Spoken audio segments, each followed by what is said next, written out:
I'm no tech genius, but I knew if I wanted my business to crush it, I needed a website now. Thankfully, Bluehost made it easy. I customized, optimized, and monetized everything exactly how I wanted with AI.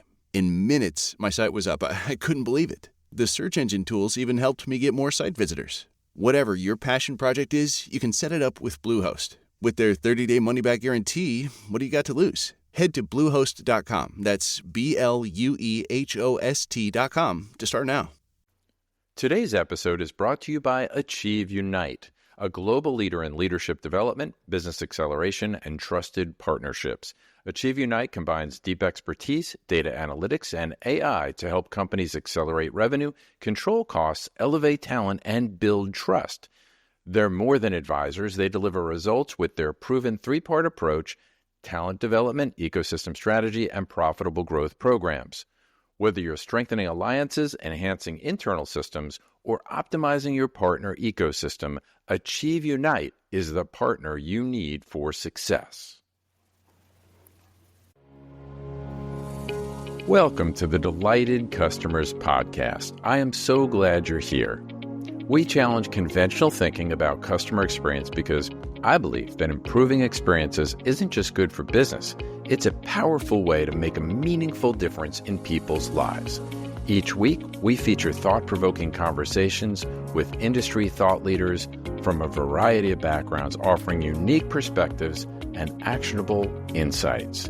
Get ready to sharpen your leadership and transform your approach to customer experience. Let's dive in.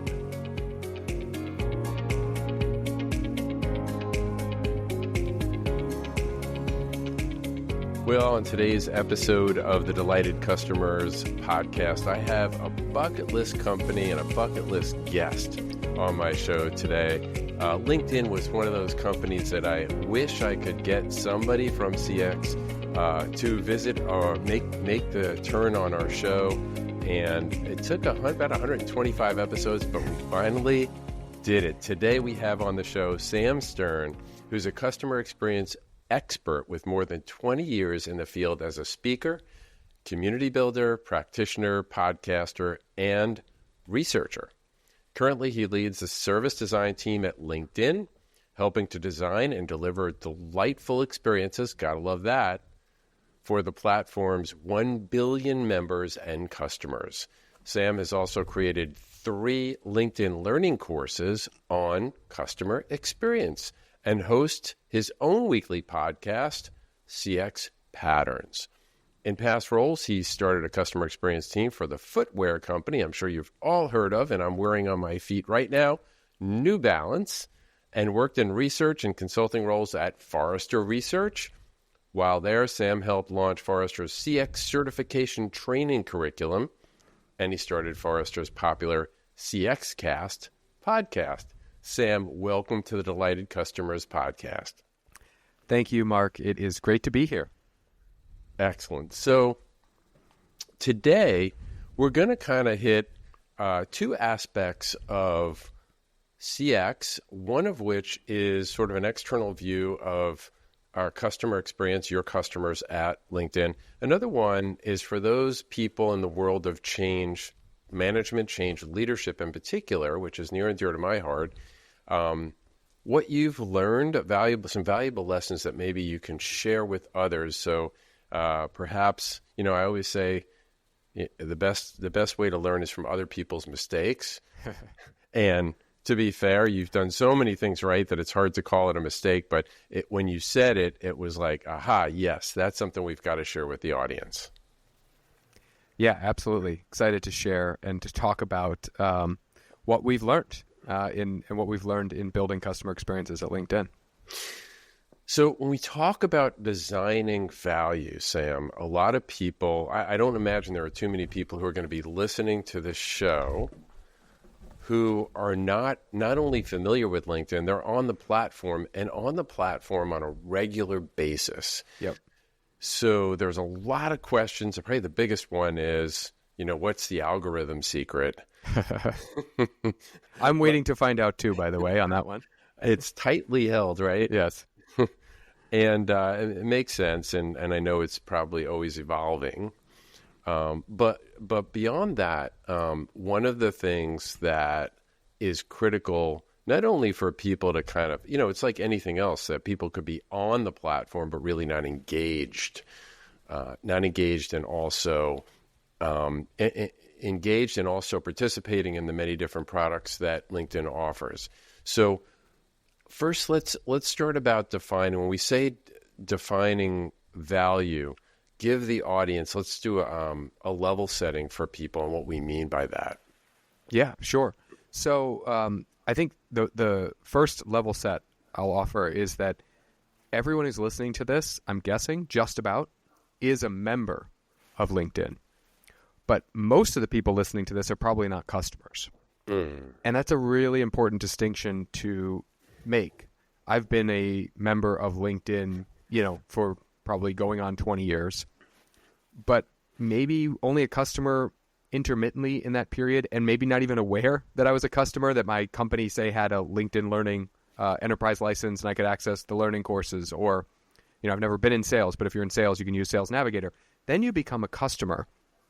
And I think that's where the value equation starts to become really interesting, but also really complicated. Because when you're a member, it's about building your network. It's about maybe finding open jobs. It's about sharing content or accessing content from others, connecting with people you know.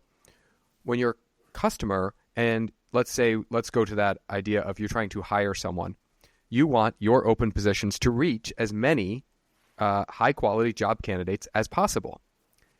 But on the flip side of that, those members who are potentially candidates for your open job and certainly would love to see that position if they're currently not working, they would like to see that job, but people who have a job maybe don't want that to be what fills up their feed, all of these open jobs that aren't relevant to them.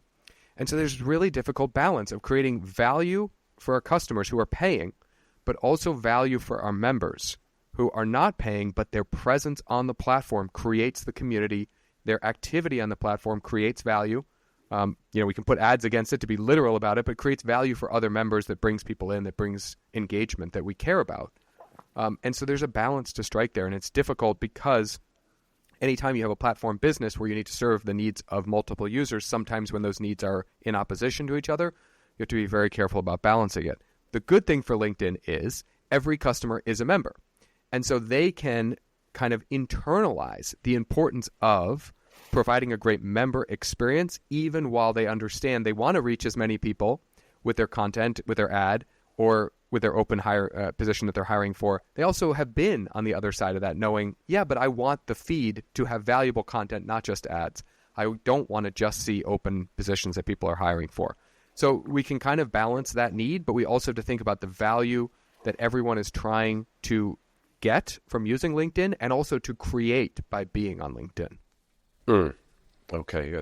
Thanks for level setting. And I never really even thought about that as people are members and people are customers. And you shared a couple of different products that LinkedIn offers. I know there's more, but yeah, there's a huge difference.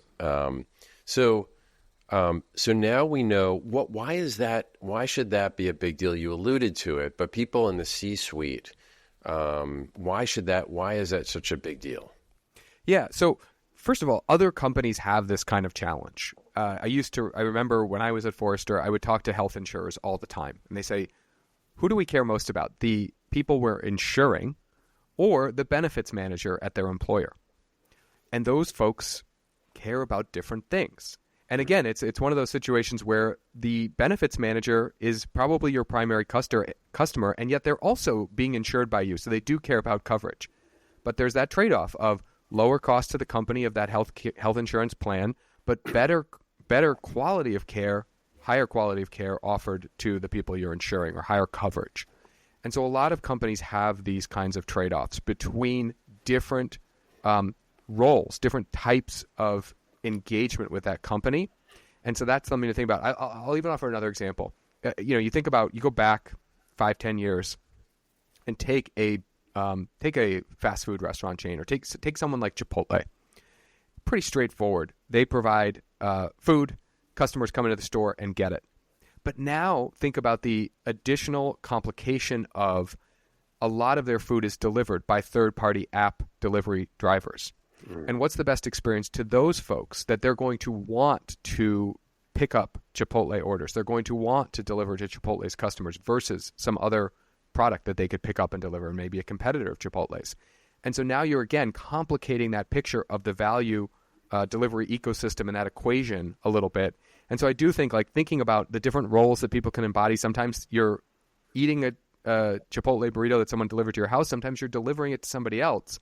How do you think about all those different roles that people in your value network can embody? And how do you ensure there's balance, that no matter which role someone takes on, an individual, they'll get the value they want from that equation? Yeah, so the bottom line is you have to first kind of take an outside-in approach to it and think about almost reverse engineering. Who is the customer in that moment, and what do they value? Yeah, that's right. And, I know you've had my former colleague, still friend, Maxie Schmidt, on the podcast before. I listened to her episode knowing we would talk about value, and she's an expert in this. And you really do want to think about, what is the value going to be to that individual in whatever role they embody, whether it's customer, whether it's member, and what are the different forms of value that they care about? And then this gets to the next layer I think about on LinkedIn. There's reputational value for an individual. Is the content that I'm putting out enhancing my reputation, my credibility as an expert in this area? Is it leading to business, but is it also signaling to people that I'm not too forward or too pushy with reaching out to people? Mm-hmm. You can start to see how you modulate different forms of value and think about, how do we help them create value, but also think about, and I think Maxie always frames this very well, we're not delivering value to them. We're part of creating value with them, and the value is a perception that they have of that interaction, but also other interactions that we're just a small part of.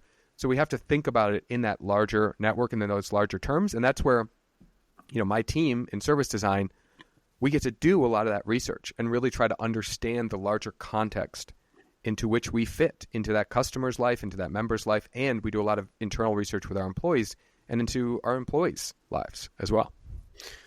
One of the things you alluded to was they don't consider that customers buy. You've got different customers, and then you've got the same customers, maybe in different modes that they're in. So, what are some of the mistakes that you imagine people get into or leaders get into?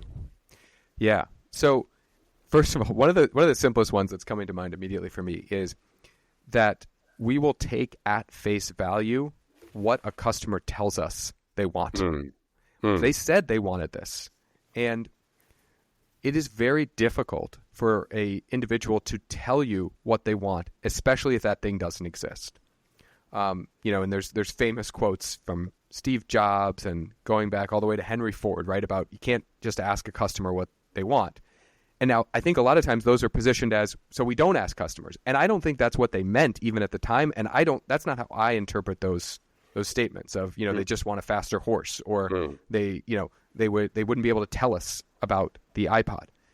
Instead, what they're saying is you have to listen to what they're saying and read in between the context of a service that they can't articulate because it doesn't exist, or they don't even imagine that you could deliver it to them, and think about what their unmet needs can tell you about the things that are possible for your organization to deliver. And so then this is when I'll give you an example. We at LinkedIn, we're looking a lot at LinkedIn Learning, which is one of our products, a service we offer. The learning courses you highlighted in my intros, so it's something that I'm creating.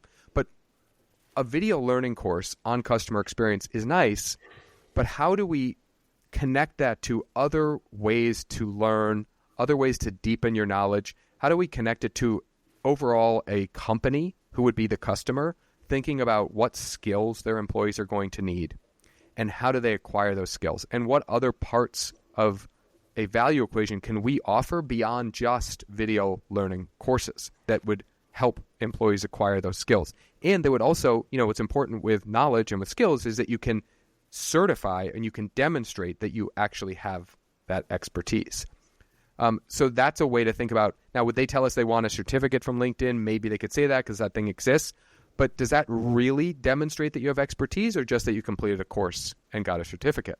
And so we need to think about it as what they want is to know that the employees have expertise and can apply it in their work. What are ways to show that? And now we can explore different ways to create that kind of value where not only did employees get trained and learn something new, but they demonstrated that they actually have the expertise and the mastery of that skill to apply it in their work, and that they're working differently. That would be value beyond what LinkedIn Learning is delivering today, and we're working on that. But that would be something that would take it further, and that would, to me, would be indicative of avoiding that pothole of saying, well, they said they want a certificate, so we delivered a certificate, and stopping there, if that makes sense. Yeah, no, it makes a lot of sense. So you're going deeper. You're going deeper into, just what's on the surface, just what people are saying, like the certificate might be something that the end user is anxious to get. Maybe it'll help them get a job, help embolden their resume. But the employer oftentimes is the one who's subscribing to LinkedIn Learning. And the value for them is not only do we get the functional aspects of the value done, right? Yes, they did complete the course, they did get their certificate, but the application piece of it is really where the value comes in. That's right. That's right. Yeah. So, we talked about, you talked about Maxie, and I was going to bring her up as well. First of all, let's just set the table. You didn't just work at Forrester, which is one of the most respected research companies in general, but specific to CX, probably arguably the most respected company in terms of research. And you worked there for 16 years. Yeah.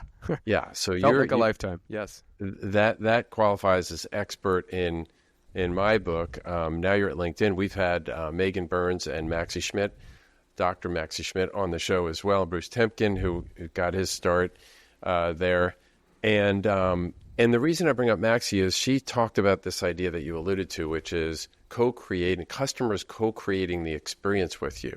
I can think of no better example of customers co-creating value and the product or service that you are offering than LinkedIn. Because every day when you push out a post that may include an article or a video or a document, the end user, the member, or hopefully the customer, is creating something along with what the platform offers, right? Yes, absolutely. And, it's a classic social media platform in some ways in that respect, because without the user-generated content, it's nothing. Now, we have a news organization, we post some of our own content, but it's a very, very small percentage. And my guess is if you asked our members, it would be a small percentage of the value they get or they find in the content on LinkedIn. And it's also a classic case of where every member is having a slightly different experience, has a slightly different feed because they follow different people and they're focusing on a different sort of set of topics that are of interest to them. And so, yes, we are 100% co-creating that content and the value that it creates with users. And we focus a lot on those creators and their needs and how we can add new potential for them to create in new ways, whether it's, recently we've had a big focus on video because we know that more and more content is being consumed via video. I think YouTube might be the place where people listen to or view podcasts the most now, which it was created as a completely audio format, and here it is being consumed on the ultimate video platform. And that's something where LinkedIn wouldn't have anticipated that that audio content, that video content would be so prominent on LinkedIn, but that's where we are. And so that's where we have to expand to help creators meet their audiences with the expectations those audiences have. Now I'd like to turn to some of the solutions, some of the strategies, and some of the approaches that LinkedIn's taking to make the members and customer experience better. And then I'd like to tackle this concept that we teased up called the Power Core, which our friend Gene Bliss coined. So first, let's start about, how do you approach creating more value for LinkedIn members and customers? Yeah. So First of all, we do a lot of research, and my team does it. We have a huge user experience organization as well.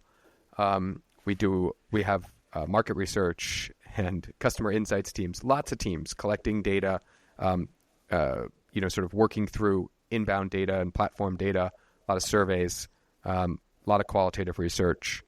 And really the idea is we want to start with hypotheses, start with some of the pain points and some of the problems, and then just stay curious and stay open to discovering new aspects to that pain point or that problem, what's causing it, the root cause of it, how might we solve it, how are people reacting to some of our solutions and some of our pain points. And the classic thing, when you solve one pain point, it just exposes the next one, because now, I always used to joke about this, and I still talk about this at LinkedIn, we'll never get our customers to stop complaining.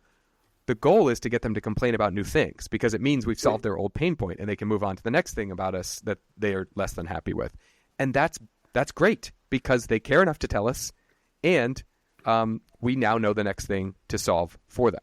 So we do a ton of research, we stay curious, and because of the potential with a primarily digital experience, we can push out changes to the experience all the time. We can experiment and see how those changes are received.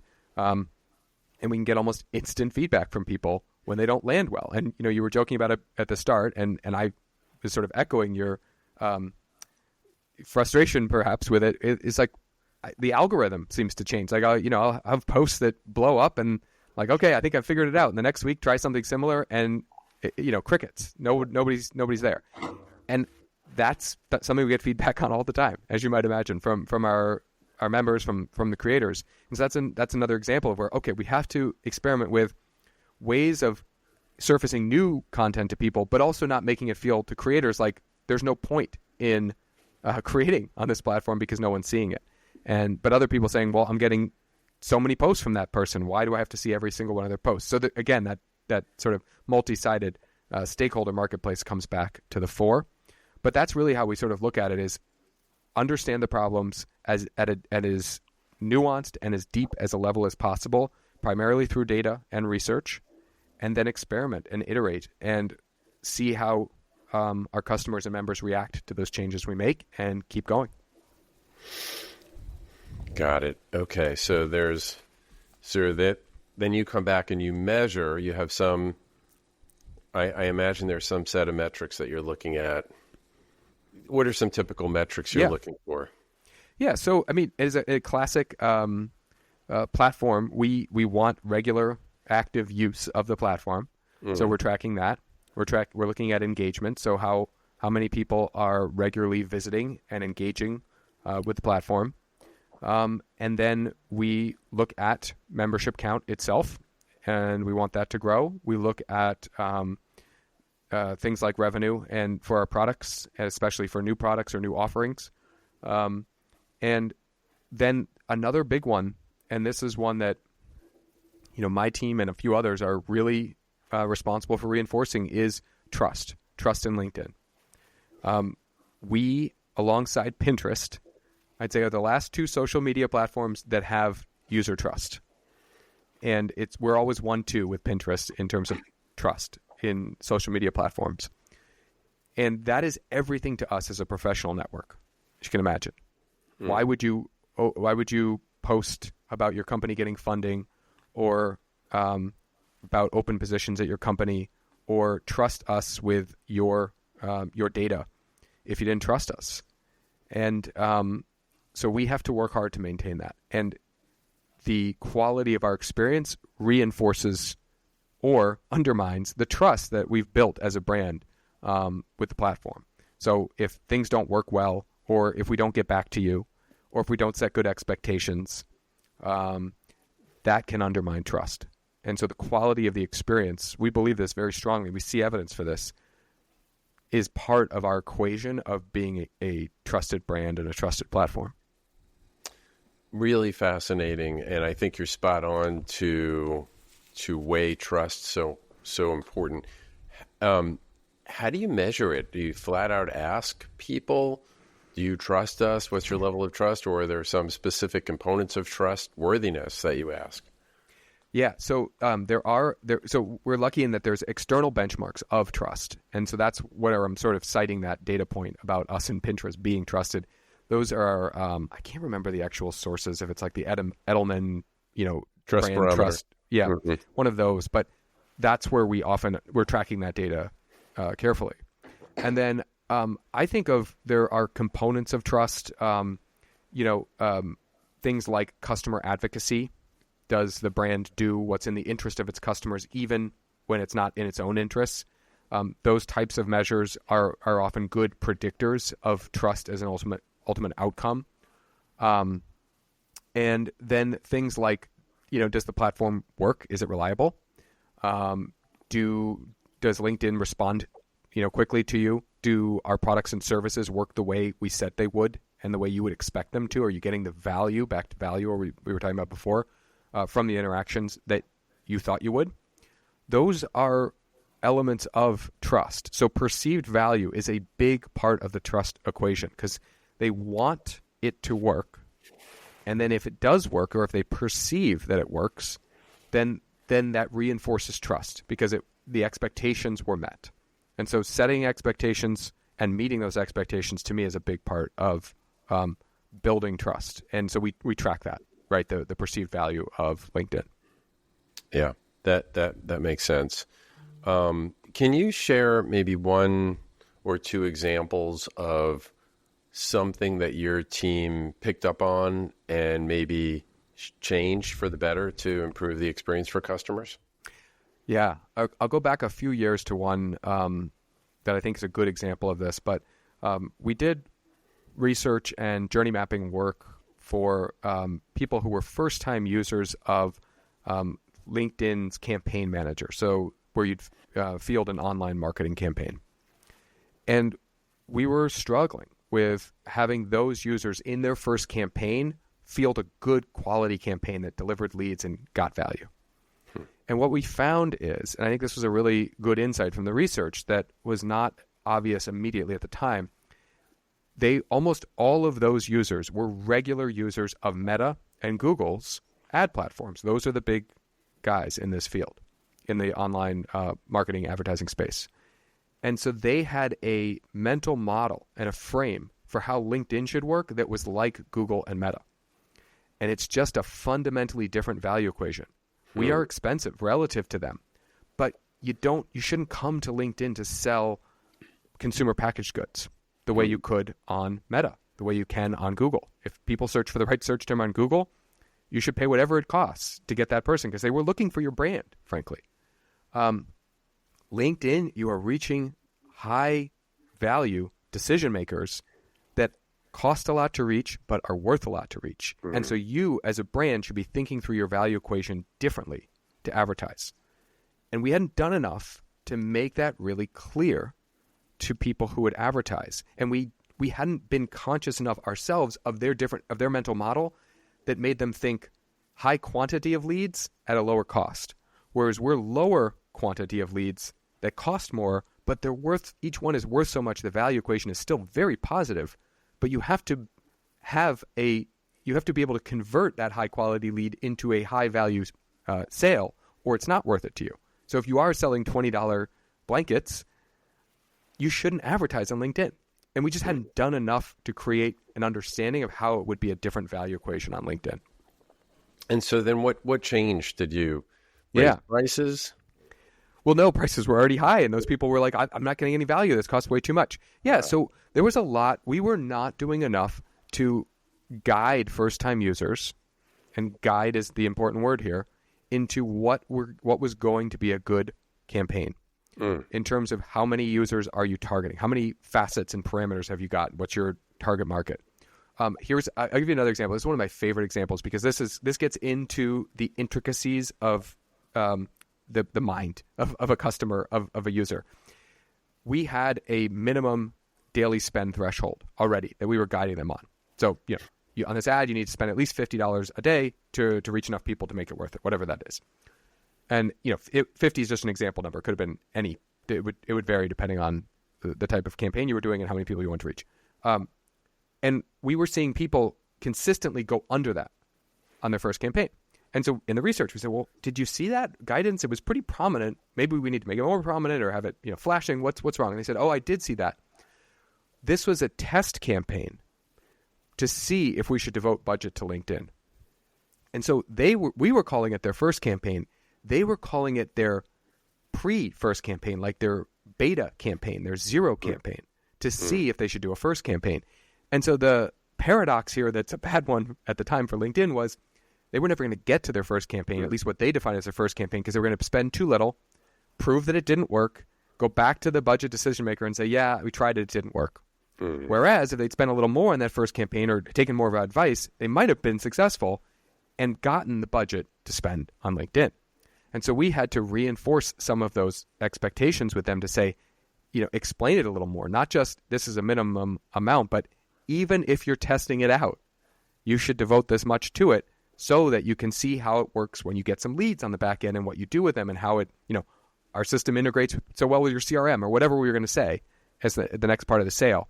So that was another example of like some of the changes we had to make to really stop them in their tracks and arrest their mental model before they got into the campaign. What a great story and what a great lesson learned. And I love to pull out gems when our guests share them on the show. And there's a great one is really understand, what are your customers, what's their mindset when they're engaging with you? Are they testing you out? Or what does that test look like for them when they're first courting you? Is it a full-blown effort, or is it just a partial effort that really isn't a good proxy for what a relationship would look like? Yeah, absolutely. No, it was really eye-opening for us. And it took us a while with that research to understand what the dynamic there, what was happening. We had to keep asking and keep probing until we finally sort of had that epiphany that they didn't call it the first campaign, or at least they weren't thinking of it that way in their minds. Yeah, so another great one there is, and this is from a research expert, Sam, is, the research is, first of all, it's ongoing. It really never stops. But also, don't assume you've got it all the facts in, and you've got all the at the right level, the depth of understanding from customers. Yeah, absolutely. I find that over and over again. Usually, especially after we complete research, is inevitably that's when the next set of questions come to mind, and oftentimes from our colleagues in product. And I love it, by the way, but they'll say, "Oh, this is great. This is really helpful. Okay, this answered this, and this. So now what happens? And then what do you think they'll do? And then if we change this, what would happen?" And I'm like, "Oh, we didn't ask that, and we couldn't ask every question, but this is great. Now we know what to go look at next. And maybe we won't do it right away, but you've given us our next set of questions to explore. And you've actually established for yourselves and for us, this is what we still don't know. So as we put this out there and we see things happen that we weren't expecting, it can start to point us to some of those hypotheses in those form of unanswered questions that we are more interested in exploring in the next round of research, because they're seeming to be the ones that are coming to the surface now in the area where we were still ignorant about understanding the customer and their motivations. Yeah. Well, great segue you mentioned product, because I really would like to share this other concept of the power core as we talk about change management, change leadership, and what it means. And our friend Gene Bliss, who wrote the Chief Customer Officer and Chief Customer Officer 2.0 and was the co-founder of CXPA, our professional association. She had done some work with me when I was at Sandy Spring Bank, and we hired her to help us launch the programs close to 15 years ago. And when she came around to write the second book, we did some work around building engagement with the executives, and were included in the second book. Oh, that's great. She asked me to write a little vignette, which we did. But part of the book included this concept of align yourself with the power core. So could you share with the audience a little bit about what we're talking about, level set that, and also like what you learned as your role evolved at LinkedIn? Yeah, absolutely. So I have a very vivid memory of reading the Chief Customer Officer book, sitting outside at a Disney World resort where Forrester was having an event back in like 2006 on a lounger at the pool, thinking, I'm kind of a nerd for reading this book at the poolside, but I was just, I was consuming it. And so that's kind of my association with her first and that book, and that idea of the power core, that every organization is sort of has one element that really drives it. Is it a product-driven organization, a marketing-driven organization, engineering-driven organization? And I think if you stop and think about this, you can answer this for your company. If you just think about it for a moment, where do we really center what we do, what makes us special as a company on? You can answer that question. And LinkedIn is a product-driven organization. Our CEO came out of product. It's really the beating heart of the company. And it's, it's a product with engineering, very strong engineering backbone, but they're working together. And I remember talking to my clients when I was at Forrester and always crediting Gene Bliss because I think it was such a beautiful, well articulated idea, but saying, you really tell me where you are in the org, and then let's figure out how do you, and Gene called it this, dance with the power core. If you're not in the power core, how do you at least interface and collaborate and work with them so that you are influencing where change really happens and where things really happen in your organization? And that was all conceptual to me until I got to LinkedIn, because we were not in the power core of the organization when I started. We were in the member and customer success part of the org, which is not unimportant, but it was customer support and CSMs and customer experience teams, some other insights teams. And we weren't influencing product. We just weren't. And then my team was reorged and moved into product. And it's just changed our relationship fundamentally with product, with engineering. It's changed who we're talking with, who we're working with inside of the company. And we're influencing things now that we had known were issues or problems before, but just weren't able to be effective in getting an understanding from the people who were in positions to make a change. We weren't reaching them. And now we are.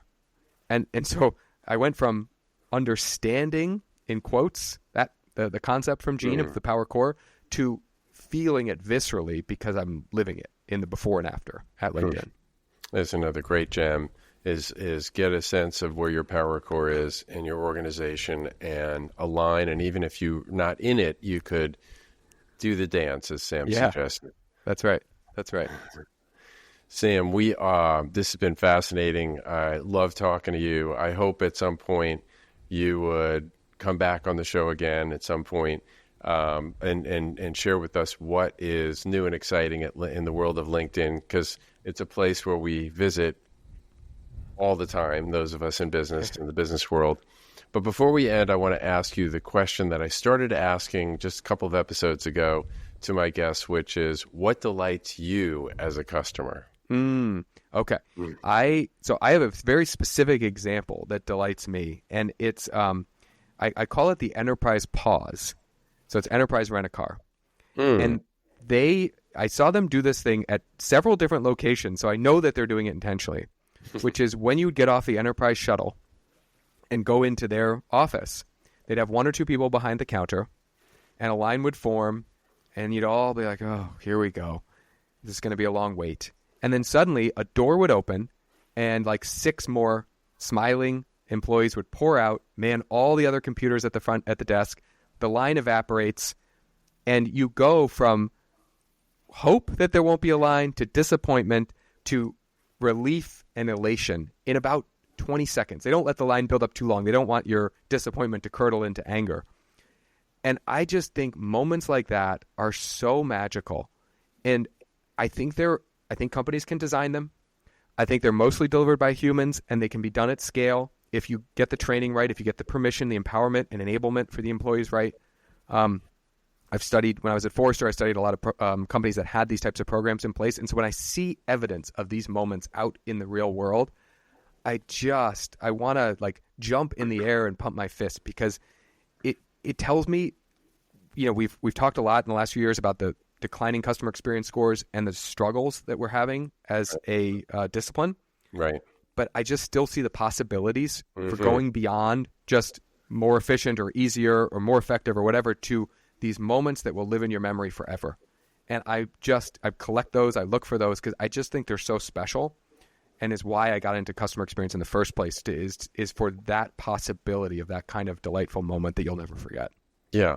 And to your point, I think there's a myth among C-suite leaders that human intervention is just on the cost side of the income statement. And the reality is that, used correctly, the value deposit is so large that Yes, the return is way more. that's very well said. And I actually think the way I try to tell the story at LinkedIn, we have so much emphasis on self-serve and on engagement directly with the digital platform, as we should, is as you do more of that, and we should, and customers tell us they want it, Yeah. each remaining human moment becomes even more important. That's right. And so you can optimize both, more self-serve, and then nailing the fewer and fewer moments with humans because they take on added importance. They live longer in the memory, good or bad, and so you have to get them right. And when there are fewer of them, that means you have fewer opportunities to save experiences, fewer opportunities to be prominently featured in your customers' memories when they have memories from other companies too. So it's not just you in there. And so getting those human moments right is as important, if not more important, as you move more things to self-serve, because there's more parts of your experience that aren't that memorable. Yeah. Well said. Another gem, just jam-packed with gems in this episode. Sam, it's funny, when I ask guests at this point, as we get ready to sign off, is how can we best reach you? Most people say you can just reach me on LinkedIn. Right. Yes, I hear that so many times on podcasts. It makes me happy, and it's true for me too. Right. I'm on LinkedIn. I'm posting regularly. You can find my LinkedIn Learning courses on LinkedIn Learning if you have access. I had a new one go live as we're recording this the day before we're recording. So it's new content out there for you. And yeah, I get lots of ideas from engagement on LinkedIn for podcasts, for newsletters, for the next LinkedIn Learning course. So if you see me on there, connect. I'd love to chat with you. Excellent. Sam, thank you so much for being on the Delighted Customers podcast. Thanks for having me, Mark. This was great. I hope you enjoyed this episode of the Delighted Customers podcast. It would mean so much if you would take a moment to subscribe. You can go to Apple, Spotify, Amazon Music, or wherever you listen to podcasts. Click on the plus sign or follow button, and that will ensure that you don't miss an episode, and it helps get the word out to others.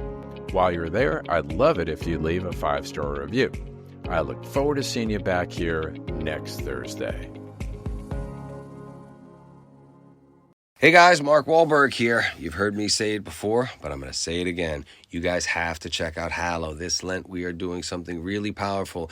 It's a 40-day prayer challenge for every day of Lent with Jonathan Rumi, Father Mike Schmitz, and of course yours truly. We are going through the incredible book, The Way by Saint Jose Maria Escriva, and I, along with my buddy Chris Pratt, will lead us through weekly fasting challenges. Join me and millions of others around the world praying every day this Lent. Stay prayed up and God bless you.